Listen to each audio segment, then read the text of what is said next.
el uso del cuarto de baño, aunque tiene particularidades propias de una camper o de una autocaravana, es bastante sencillo también.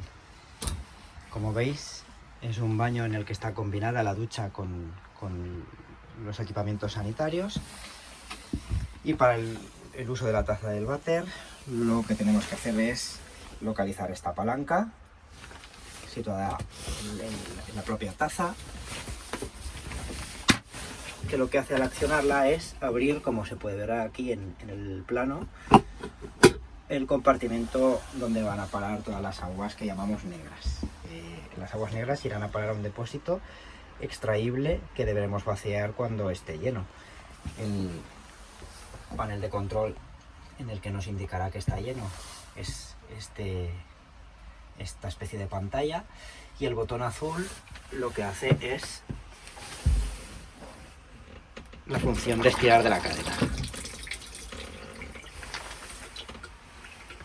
En otro vídeo separado veremos cómo se hace el vaciado del depósito de aguas negras.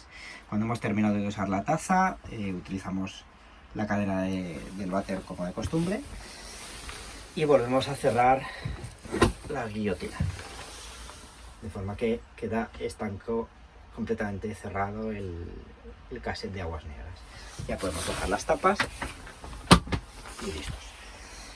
Con respecto al lavabo, es un lavabo que se puede desplazar para dar amplitud a la ducha o al váter según la función que necesitemos, y a la hora de ducharnos el grifo del lavabo hace las veces también de flexo de la ducha.